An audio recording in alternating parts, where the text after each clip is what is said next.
ప్రియమైన వాళ్ళారా, ఈ విధంగా మరొకసారి కలవడానికి దేవుడు అనుగ్రహించిన అద్భుతమైన అవకాశం అంటే దేవుని నామం మహిమ కలుగును గాక.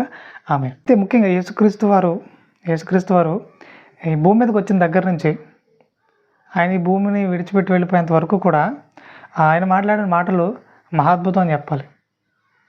అయితే అందులో కొన్ని మాటలు మనం ఈ రోజు నుంచి ధ్యానించే ప్రయత్నం చేద్దాం. ఈ రోజు నుంచి 6 భాగాలుగా ఈ పాఠాన్ని నేర్పించాలని ఆశపడతా ఉన్నాను. ముఖ్యంగా యేసుక్రీస్తు వారు భూమి మీద నడయాడుతున్న కాలంలో ఆయన మాట్లాడిన మాటల్లో ఒక అద్భుతమైన విషయాన్ని నేర్చుకునే ప్రయత్నం చేద్దాం. మత్తయి సువార్త 25వ అధ్యాయము 31వ వచనం.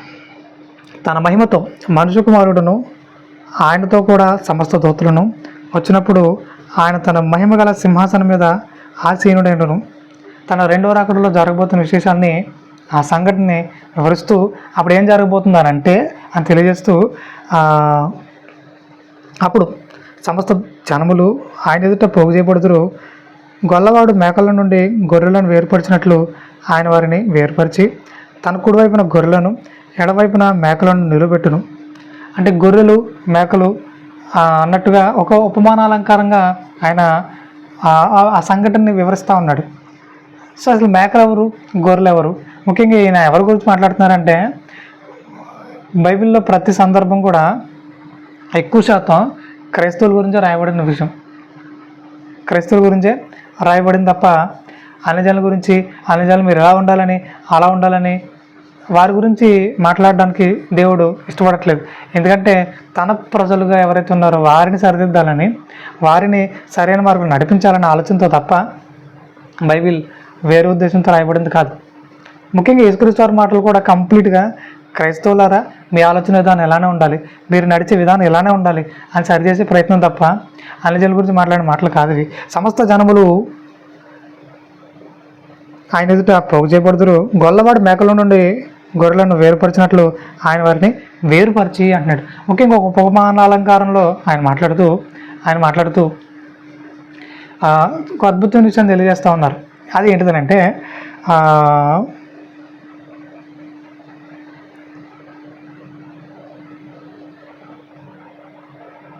అప్పుడు రాజు తన కుడివైపున ఉన్నవారిని చూచి నా తండ్రి చేత ఆశీర్వదింపబడిన వారలారా అంటున్నాడు. ఆశీర్వదింపబడిన వారలారా అంటే ఈ రోజున సమాజంలో ముఖ్యంగా క్రైస్తవంలో ఇంటెన్షన్ ఏంటిది అంటే బాగా డబ్బున్న వారలారా, బాగా ఆస్తులు కలిగిన వారలారా, ఇంకేమైనా భోగాలు కలిగిన వారలారా అని వీళ్ళ పర్సెప్షన్లో అర్థం చేసుకుంటామన్న పరిస్థితి. అంటే ఆశీర్వదింపబడిన వారంటే వీళ్ళేనా? అంటే బైబిల్ అసలు ఏం చెప్తుంది? ఆశీర్వదింపబడిన వారంటే ఎవరు అని అంటే ముఖ్యంగా దేవుడు అంటున్నాడు, ఎవరైతే తన వాక్యాన్ని వారి హృదయం నిండా నింపుకుంటారో వాళ్ళు నిజంగా దేవుని దృష్టిలో ఆశీర్వదింపబడిన వారని అర్థం. ఎవరైతే వాక్యాన్ని హృదయం నిండా నింపుకుంటారో వాళ్ళు దేవుని దృష్టిలో ఆశీర్వదింపబడిన వారు. డబ్బు కలిగిన వారు కానీ ఏవో ధనభోగాలు కలిగిన వారు ఆశీర్వదింపబడిన వారు దేవుని దృష్టిలో కానే కారు. ముఖ్యంగా అందులో అత్యద్భుతమైన ఉదాహరణ ఎవరైనా ఉన్నారంటే ధనవంతుడు లాజరు సందర్భంలో లాజరు దేవుని దృష్టిలో ఆశీర్వదింపబడిన వాడు.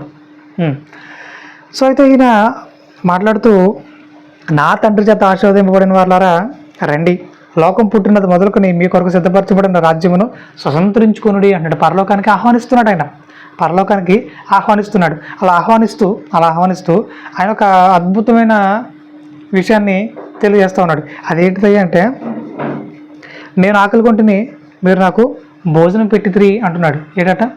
నేను ఆకలి కొన్నాను, మీరు నాకు భోజనం పెట్టారు అంటున్నాడు. ఆయన ఆకలి కొనడం ఏంటి, వీరు భోజనం పెట్టడం ఏంటి? ఒక విషయం మనకు అర్థం కావాలి. ఆయన ఆకలి కొనడం ఏంటి, వీళ్ళు భోజనం పెట్టడం ఏంటి? సో వీళ్ళు కూడా షాకే అడుగుతారు, ప్రభా నువ్వు ఎప్పుడు ఆకలి కొనున్నట్టు మేము చూసి నీకు భోజనం పెట్టాం, ఇది ఎప్పుడు జరిగింది ప్రభా అని వీళ్ళు చాలా షాకింగ్గా అడుగుతూ ఉంటారు. సో ఆయన అంటారు సమాధానంగా, ఇదిగో ఈ అల్పులైన ఈ నా సహోదరులకు, మిక్కిలి అల్పులైన ఈ నా సహోదరులకు మీరు పెట్టారు కనుక నాకు పెట్టినట్టే అని అంటున్నాడు. ముఖ్యంగా మిక్కిలి అల్పులైన ఈ నా సహోదరులు ఎవరు? ఈ వీడియో చూస్తున్నవారు ఎవరైతే ఉన్నారో ముఖ్యంగా దీనికి ముందు వీడియోలో ఒక వీడియో మాట్లాడడం జరిగింది.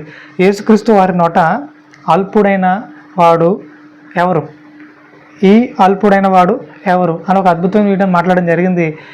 ఖచ్చితంగా ఆ వీడియో చూస్తే అల్పులైన వారు ఎవరో ఖచ్చితంగా మనకి తెలుస్తుంది. సరే, ముఖ్యంగా మిక్కిలి అల్పులైన ఈ నా సహోదరులకు మీరు చేశారు కనుక నాకు చేసినట్టు అని అంటున్నాడు ఆయన. అసలు ఈ మిక్కిలి అల్పులైన సహోదరులు ఎవరై అంటే సంఘంలో చేర్చబడిన మనమే.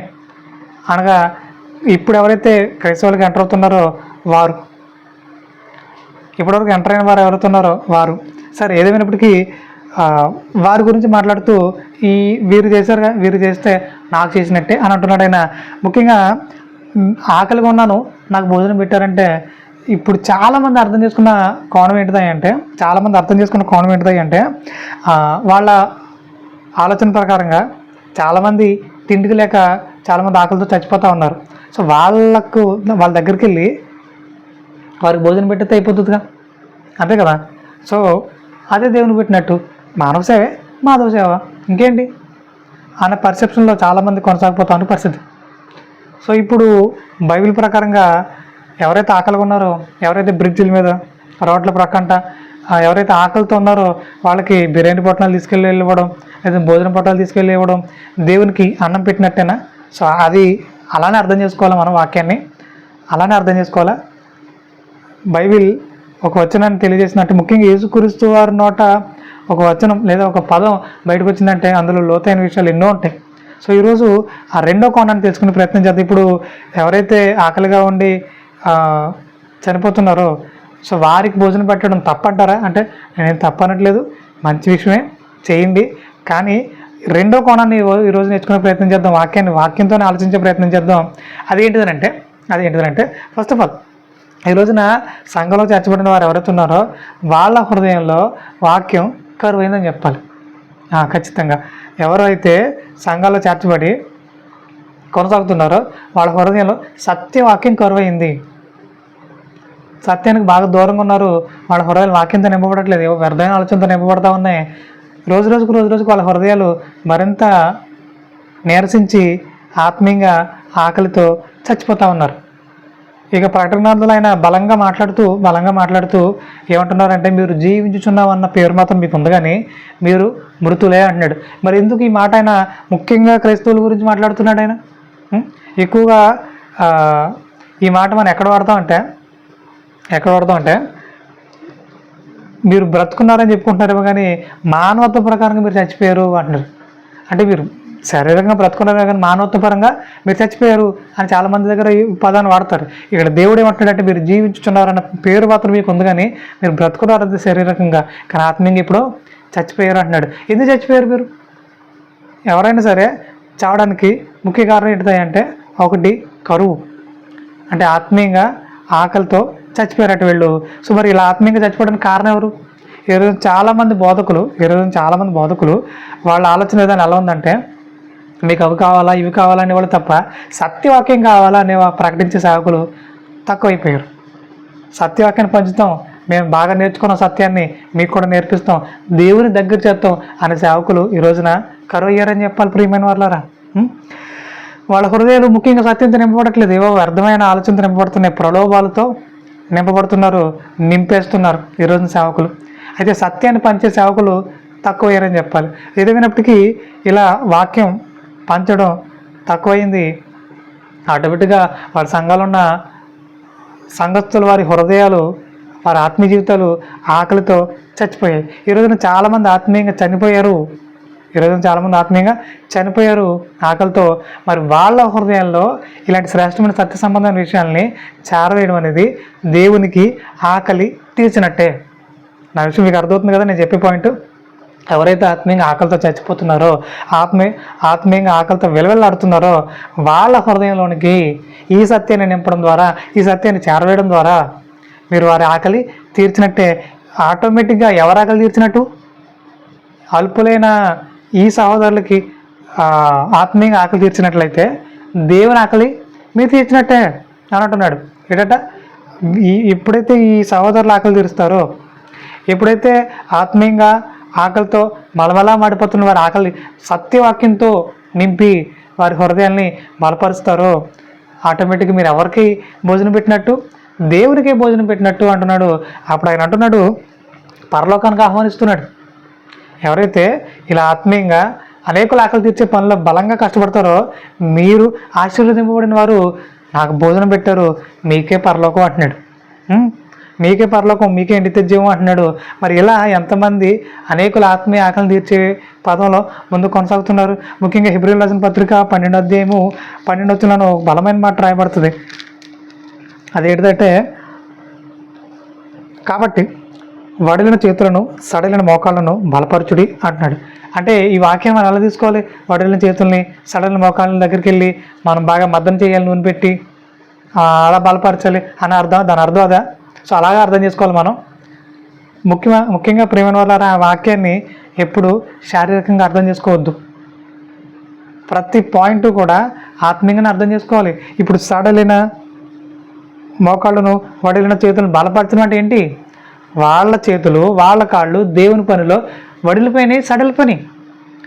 ఇప్పుడు వాళ్ళ హృదయాల్లో ఎప్పుడైతే సత్యవాక్యాన్ని నింపుతారో, ఎప్పుడైతే బలమైన శాస్త్రమైన సంగతులతో నింపుతారో వాళ్ళ హృదయాలు బలపడతాయి. ఇక మీదట వాళ్ళ చేతులు దేవుని పనిలో బలంగా కష్టపడతాయి. ఇక మీదట వాళ్ళ కాళ్ళు దేవుని పనిలో బలంగా పరుగులెడతాయి. అనేకులకు ఆశీర్వాదకరంగా దేవుని కనుక నిలబడతాయి. అలా నిలబడాలి అని అంటే ఆత్మీయంగా ఆకలితో ఉన్నవారికి సరైన సత్యవాక్యంతో భోజనం పెట్టాలి. ఈ విందును వారికి అందించాలి. ఇలా అందించే ప్రక్రియలో మీరు చెప్పగలరా? అనేకుల హృదయాలు మీ సత్యవాక్యాన్ని నింపే ప్రయత్నం చేయండి. మీరు చెప్పలేరా? ఇలా ఎవరైతే సత్యం చెప్తున్నారో వాళ్ళందరి సత్య సంబంధమైన విషయాల్ని అనేకులకు షేర్ చేయండి. షేర్ చేసి అనేకుల్ని సత్య సంబంధాలకు తీర్చిదిద్దే ప్రయత్నం చేయండి. మీరు ఎవరికి భోజనం పెట్టినట్టట? దేవుడికే భోజనం పెట్టినట్టట. ఆయన అప్రిషియేట్ చేస్తున్నాడు. ఆశీర్వదింపబడిన వారు అంటున్నాడు. తన పరలోకానికి చేర్చుకుంటున్నాడు. ఆకలి గుంటిని నాకు మీరు భోజనం పెట్టారంటే పరమార్థం ఇది, పరమార్థం ఇది. సో ఇలా ఆలోచించండి. ఎవరైతే ఆత్మీయంగా ఆకలితో చనిపోతున్నారో వాళ్ళందరి హృదయాల్ని సత్యం నింపే ప్రయత్నం చేయండి. బలంగా వారిని తయారు చేసే ప్రయత్నం చేయండి. ఎప్పుడైతే వడిలిన చేతులను సడలిన మొక్కలను బలపరచండి అంటే వాళ్ళ హృదయాన్ని ఎప్పుడైతే వాక్యం బలపరుస్తామో ఆటోమేటిక్గా వాళ్ళ చేతులు బలంగా దేవుని పనిలో కష్టపడతాయి. వాళ్ళ కాళ్ళు దేవుని పనిలో నమ్మకంగా పనిచేస్తాయి, పరుగులెడతాయి. సో ఈ విధంగా సత్యంతో నింపి ప్రయత్నించండి. సత్యంతో నింపి ఆత్మీయ ఆకలిని తీర్చే ప్రయత్నం చేయండి. ముఖ్యంగా నాకంటే గొప్ప క్రియలు చేస్తారు నా వెనక వచ్చేవారు ఎవరైతే ఉన్నారో అని యేసుక్రీస్తు వారు మాట్లాడడం జరిగింది. గొప్ప క్రియలు అంటే ఆయన బ్రతుకున్న కాలంలో మామూలుగా శారీరకంగా చనిపోయిన వారిని తిరిగి బ్రతికించారు. ఇప్పుడు మనం ఆత్మీయంగా ఎవరైతే చనిపోయారో వాళ్ళందరి హృదయాల్లో సత్యం నింపి మరలా వాళ్ళని తిరిగి పునరుజ్జింపజేస్తున్నాం మనం. వాళ్ళని మరలా బ్రతికిస్తున్నాం. ఇంతకంటే గొప్ప క్రియ ఏముంది? ఆత్మీయంగా చనిపోయిన వాళ్ళందరి హృదయాల్లో సత్యం నింపి వారిని తిరిగి బ్రతికింపజేద్దాం. అనేకుల హృదయాల్లో మీ సత్యం నింపే ప్రయత్నం చేద్దాం. అనేకుల్ని సత్యవంతులకు తీర్చిదిద్దే ప్రయత్నం చేద్దాం. ఎక్కడ కూడా ఈ విషయంలో మైనస్ కాకూడదని మరింత పరిణతి చెందిన విశ్వాసంతో అనేకుల ఆత్మీయ ఆకలి తీర్చే ప్రయత్నాలు మీరు బలంగా వాడబడాలని నా మనస్ఫూర్తిగా కోరుకుంటూ ప్రార్థన చేసుకుందాం. పరిశుద్ధులైన తండ్రి, ఇంత అద్భుతమైన అవకాశం కల్పించిన మీ నామం మేము కలుగును కాక. రోజు రోజుకు మరింత పరిణతి చెందుతున్నాయినా అనేకులను మీ పిల్లలుగా తీర్చిదిద్దే కుమార్తెలుగా మీ కొరకు నమ్మకంగా బ్రతకడానికి మీ గొప్పదైన పరిశుద్ధాత్మ సింబగా అందించి వేడుకుంటున్నాను ప్రభా. అలాగే ప్రభా, మరొక విషయం చెప్పాలంటే ఆత్మీయంగా ఆకలితో చచ్చిపోతున్న వారు చాలామంది ఉన్నారు ప్రభా. వాళ్ళందరి హృదయాలు మీ సత్యనిపి బలమైన సాక్షులు మీ కొరకు పనిచేయడానికి మీ గొప్పదైన పరిశుద్ధాత్మ సింబగా అందించి వేడుకుంటూ ప్రాధాన్యపడుతూ త్వరలో రానైనా మీ పరమ రక్షకుడునైనా క్రీస్తు శాశ్వతమైన పవిత్రమైన నామములో ఈ ప్రార్థన మానవులు వేడుకున్న పరలోకపు తండ్రి, ఆమేన్.